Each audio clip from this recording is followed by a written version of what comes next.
जय हिंद दोस्तों। एग्जाम की पॉइंट में आप सभी का एक बार फिर से स्वागत है। दोस्तों काफ़ी टाइम बाद वीडियो बन रहा है, स्वास्थ्य खराब होने के कारण काफ़ी टाइम से वीडियो नहीं बना पाया। तो दोस्तों आज के इस वीडियो में हम जो यहाँ पे प्रैक्टिस सेट है उस प्रैक्टिस सेट के कुछ क्वेश्चनों को, मोस्ट इंपॉर्टेंट जो एमसीक्यू हैं उन एमसीक्यू को डिस्कस करेंगे। तो देखते हैं दोस्तों, जो आज का पहला क्वेश्चन है, राज्य में आपातकालीन चिकित्सा सेवा 108 कब शुरू की गई थी? 2005 में, 2008 में, 2007 में या 2010 में? तो दोस्तों जो 108 सेवा है, 108 सेवा शुरू की गई थी 2008 में। ठीक है। और अगर ये पर्टिकुलर डेट पूछता है कि 108 सेवा डेट देता है कि इतने मई इतने 2008 को, या तो क्या जो याद रखना, जो 108 सेवा है 15 मई 2008 को शुरू की गई थी। कब की गई थी? 15 मई 2008 को शुरू की गई थी। और किस मुख्यमंत्री के कार्यकाल में की गई थी? भुवनचंद खनुड़ी जी के कार्यकाल में शुरू की गई थी। और किस नाम से? दीनदयाल उपाध्याय जी के नाम से शुरू की गई थी। ठीक है।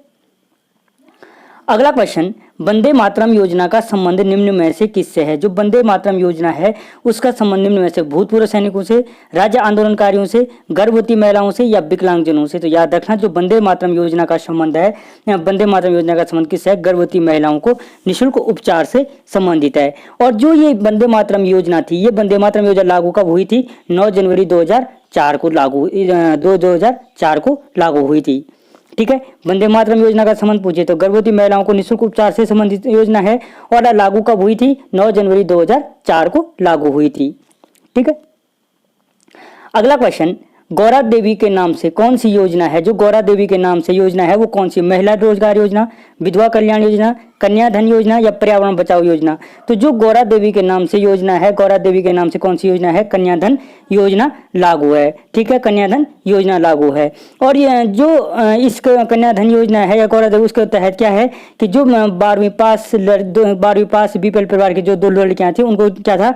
50,000 रुपये दिए जाते थे, 50,000 रुपये दिए जाते थे बीपीएल परिवार के। लेकिन 2017 में, जो 2017 का टाइम पीरियड आया, इसमें क्या किया कि जो नंदा देवी है और गौरा देवी प्लस नंदा देवी दोनों योजनाओं को आपस में मर्ज किया गया है। ठीक है।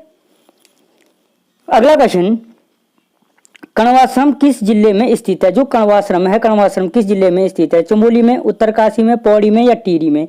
तो जो कण्वाश्रम है आपके कहाँ पे है? पौड़ी में, कोटद्वार में स्थित है। कहाँ पे है? पौड़ी के कोटद्वार में स्थित है।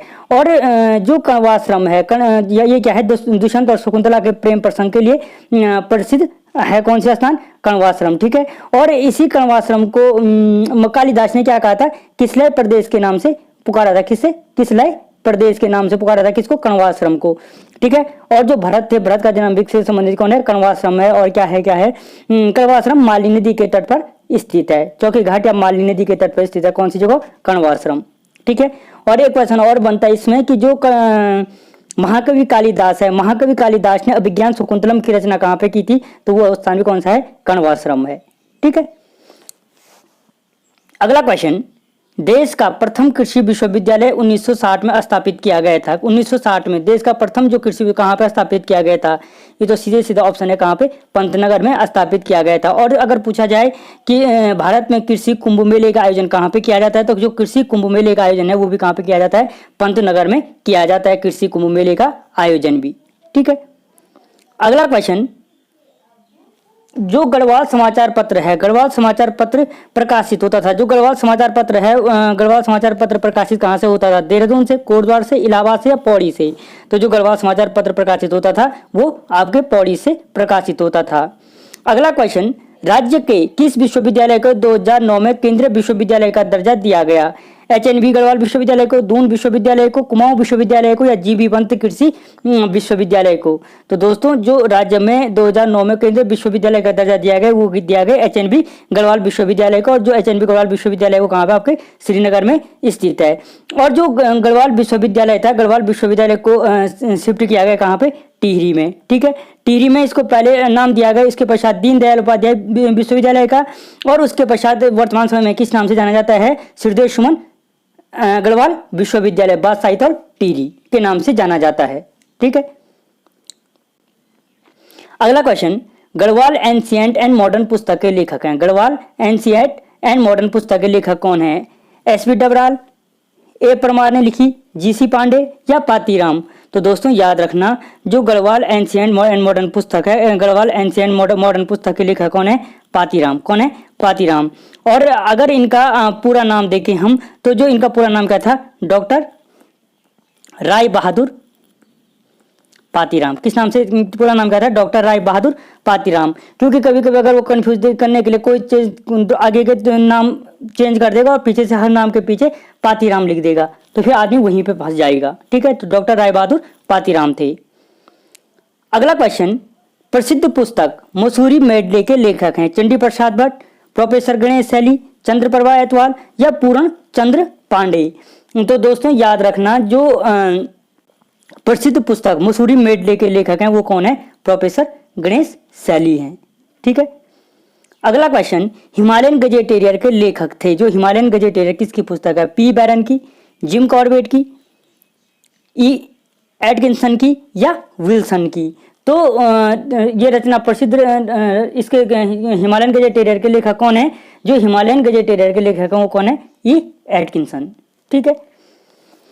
अगला क्वेश्चन, हरिद्वार पर आधारित पुस्तक न्यूज इन इंडिया के लेखक हैं। जो हरिद्वार पर आधारित न्यूज इन इंडिया पुस्तक है उसके लेखक कौन है? Job Francis white, Salman Rushdie, Annie Besant या बेगम समस?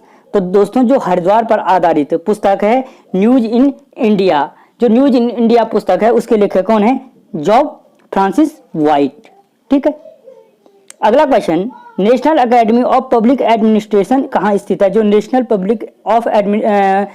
एकेडमी ऑफ पब्लिक एडमिनिस्ट्रेशन है, देहरादून में, मसूरी में, हरिद्वार में या रानीखेत में? तो जो national academy of public administration है आपके, वो कहाँ पे है? मसूरी में स्थित है। कहाँ पे है? मसूरी में स्थित है। ठीक है दोस्तों, अगर क्वेश्चन बढ़िया लगे दोस्तों को शेयर जरूर करना वीडियो, और अच्छा लगे तो लाइक और शेयर कर लेना, और चैनल को अगर आपने अभी तक सब्सक्राइब नहीं किया तो सब्सक्राइब कर लेना। अगला क्वेश्चन है, उत्तराखंड प्रशासनिक प्रशिक्षण अकादमी स्थित है। जो उत्तराखंड प्रशासनिक प्रशिक्षण अकादमी है वो कहाँ पे है? देहरादून में, हरिद्वार में, टिहरी में या नैनीताल में? तो जो उत्तराखंड प्रशासनिक प्रशिक्षण अकादमी है वो आपके कहाँ पे है? वो है आपके नैनीताल में स्थित है। कौन सी? उत्तराखंड प्रशासनिक एवं प्रशिक्षण अकादमी। ठीक है। अगला क्वेश्चन, राजकीय वेधशाला 1954 से स्थित है। जो राजकीय वेधशाला है वो 1954 से कहाँ पे स्थित है? नैनीताल में, उत्तरकाशी में, पिथौरागढ़ में या देहरादून में? ठीक है। तो जो राजकीय वेधशाला है वो आपके कहाँ पे है? 1954 से नैनीताल में स्थित है। ठीक है, कहाँ पे? नैनीताल में स्थित है। अगला क्वेश्चन, विश्व स्तरीय पशु चिकित्सा एवं अनुसंधान संस्थान है। जो विश्व स्तरीय पशु चिकित्सा एवं अनुसंधान संस्थान कहाँ पे है? कालाढूंगी में, मुक्तेश्वर में, काशीपुर में या पंतनगर में? तो दोस्तों याद रखना, जो विश्व स्तरीय पशु चिकित्सा एवं अनुसंधान संस्थान है वो आपके कहाँ पे है? मुक्तेश्वर में स्थित है। कहाँ पे है? मुक्तेश्वर में स्थित है। कौन? पशु चिकित्सा एवं अनुसंधान संस्थान कहाँ पे है? मुक्तेश्वर में स्थित है। ठीक है। और अगर मेरे आंसर बताने से पहले जिसको आंसर आ रहा है वो लिख दे फटाफट, कमेंट बॉक्स में करते जाओ, आपकी अच्छी प्रैक्टिस रहेगी। अगला क्वेश्चन, देहरादून का वाडिया संस्थान संबंधित है संगीत से, पुरातत्व से, अभियंत्रण से या भूविज्ञान से? तो जो वाडिया संस्थान है, जो वाडिया संस्थान है वो वाडिया संस्थान किससे संबंधित है? भूविज्ञान से संबंधित है। हर कोई बता देगा इसका आंसर।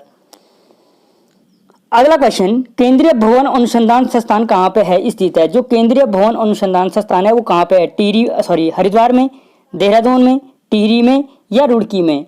तो जो केंद्रीय भवन अनुसंधान संस्थान है वो कहाँ पे है? रुड़की में स्थित है। कहाँ पे है? रुड़की में स्थित है। ठीक है। अगला क्वेश्चन, भारतीय सुदूर संवेदी संस्थान कहाँ पे स्थित है? जो भारतीय सुदूर संवेदी संस्थान है रुड़की में, नैनीताल में, देहरादून में या श्रीनगर में? तो जो भारतीय सुदूर संवेदी संस्थान है वो आपके देहरादून में स्थित है। कहाँ पे? देहरादून में। अगला क्वेश्चन, राज्य लोक सेवा आयोग का गठन कब किया गया? 2001 में, 2000 में, 2002 में या 2003 में? तो जो राज्य लोक सेवा आयोग का गठन है, राज्य लोक सेवा आयोग का गठन किया गया 2001 में किया गया। और कहाँ पे है? हरिद्वार में। ठीक है। और इसके प्रथम जो अध्यक्ष थे एनपी नवानी जी, एनपी नवानी जी। और इसके वर्तमान अध्यक्ष कौन है? मुझे कमेंट बॉक्स में जरूर बताना, जो यहाँ तक देख रहा है, कि वर्तमान में राज्य लोक सेवा आयोग के अध्यक्ष कौन है। ठीक है। अगला क्वेश्चन, भारतीय रिमोट सेंसिंग संस्थान कहाँ पे से, जो भारतीय रिमोट सेंसिंग संस्थान है वो कहाँ पे है, नई दिल्ली में, देहरादून में, लखनऊ में या नागपुर में। तो जो भारतीय रिमोट सेंसिंग संस्थान है वो आपके देहरादून में स्थित है। अगला क्वेश्चन, IIM की स्थापना की गई थी, हल्द्वानी में की गई है, हल्द्वानी में, पंतनगर में, हरिद्वार में या काशीपुर में। तो जो भारतीय IIM है, IIM की स्थापना कहाँ पे की गई है, काशीपुर में की गई है। कहाँ पे की गई, काशीपुर में। अगला क्वेश्चन, राजकीय डिजाइन केंद्र स्थित है हल्द्वानी में, देहरादून में, काशीपुर में या इनमें से कोई नहीं। तो जो राजकीय डिजाइन केंद्र है, राजकीय डिजाइन केंद्र कहाँ पे स्थित है, आपके काशीपुर में ये भी स्थित है। अगला क्वेश्चन, राष्ट्रीय दृष्टिबाधित संस्थान निम्न में से कहाँ पे स्थित है, राष्ट्रीय दृष्टिबाधित संस्थान कहाँ पे, हरिद्वार में, देहरादून में, नैनीताल में या उधम सिंह नगर में। तो जो राष्ट्रीय दृष्टिबाधित संस्थान है वो आपके कहाँ पे है, देहरादून में स्थित है। दोस्तों ये सारे क्वेश्चन पहले आ रखे हैं अलग अलग एग्जाम में, याद रखना। अगला क्वेश्चन, सुमित्रा नंदन पंत विख्यात हैं एक भक्तिवादी कवि के रूप में, प्रगतिवादी कवि के रूप में, छायावादी कवि के रूप में या वीर रस कवि के रूप में। तो याद रखना जो सुमित्रा नंदन पंत हैं, सुमित्रा नंदन पंत जी विख्यात हैं किसके रूप में, छायावादी कवि के रूप में। किसके रूप में विख्यात हैं, छायावादी कवि के रूप में। ठीक है। अगला क्वेश्चन, चारण नाम से किसे जाना जाता है, बद्रीदत्त पांडे को, हरिकृष्ण तूड़ी को, शिव प्रसाद डबराल को या मुकुंदीराम बरतवाल को। तो दोस्तों याद रखना जो चारण के नाम से जाना जाता है, चारण के नाम से किसको जाना जाता है, शिव प्रसाद डबराल जी को जाना जाता है। किसके नाम से, चारण के नाम से। और इन्हीं को जाना जाता है एनसाइक्लोपीडिया ऑफ उत्तराखंड के नाम से भी किसको जाना जाता है, शिव प्रसाद डबराल जी को जाना जाता है। अगला क्वेश्चन, कुर्मांचल केसरी के नाम से जाना जाता है गोविंद बल्लभ पंत को, हरगोविंद पंत को, इंद्र सिंह नयाल को या बद्रीदत्त पांडे को। तो याद रखना जो कुर्मांचल केसरी के नाम से जाना जाता है, कुर्मांचल केसरी के नाम से बद्रीदत्त पांडे जी को जाना जाता है। ठीक है, कुर्मांचल केसरी के नाम से। अगला क्वेश्चन, बद्रीदत्त पांडे थे कुल्ली बेगार आंदोलन के नायक, भारतीय राष्ट्रीय कांग्रेस के एक सदस्य, हिंदू महासभा के सदस्य। नीचे दिए गए कूट का प्रयोग करते हुए सही उत्तर का चयन कीजिए। ठीक है, तो दोस्तों याद रखना जो बद्रीदत्त पांडे थे हमें पता है कुल्ली बेगार प्रथा के नायक भी थे। ठीक है, ये क्या है, पहला ऑप्शन सही है। ठीक है, दूसरा क्या है, भारतीय राष्ट्रीय कांग्रेस के सदस्य थे, ये भी सही है।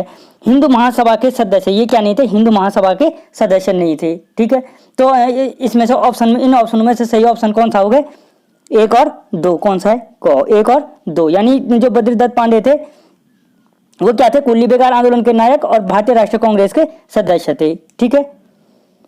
अगला क्वेश्चन, बोरवली से बोरी बंदर तक के लेखक हैं, जो बोरवली से बोरी बंदर तक के लेखक हैं वो कौन है, रमेश चंद्र शाह, गौरी पंत सिवानी, रमा प्रसाद घड़ियाल या शैलेश मटियाणी। तो दोस्तों याद रखना जो बोरीवली से बोरी बंदर तक के लेखक हैं वो कौन थे, शैलेश मटियाणी। ठीक है, और याद मुझे कमेंट बॉक्स में बताना कि शैलेश मटियाणी पुरस्कार किस क्षेत्र में दिया जाता है। अगला क्वेश्चन, साहित्यकार ज्ञानपीठ पुरस्कार पाने वाले जो साहित्यकार ज्ञानपीठ एकमात्र व्यक्ति हैं, लीलाधर जगूड़ी, वीरेंद्र डंगवाल, सुमित्रा नंदन पंत या इलाचंद जोशी। तो दोस्तों साहित्यकार ज्ञानपीठ पुरस्कार पाने वाले जो एकमात्र व्यक्ति हैं वो कौन है, सुमित्रा नंदन पंत जी हैं। अगला क्वेश्चन, भारत रत्न पाने वाले उत्तराखंड के एकमात्र व्यक्ति हैं, गोविंद बल्लभ पंत, जनरल BC जोशी, भीमसेन जोशी या HN बोगुणा जी। तो दोस्तों जो भारत रत्न प्राप्त करने वाले उत्तराखंड के एकमात्र व्यक्ति हैं वो हैं गोविंद बल्लभ पंत, यूपी के प्रथम मुख्यमंत्री थे। ठीक है, तो दोस्तों आज के लिए यही 30 क्वेश्चन ये फटाफट निपटाए हैं, आपका कभी भी रिवीजन करने के लिए सरल रहेगा। तो आपको क्वेश्चन कैसे लगे मुझे कमेंट बॉक्स में बताना। मिलता हूँ अगले वीडियो में, तब तक जय हिंद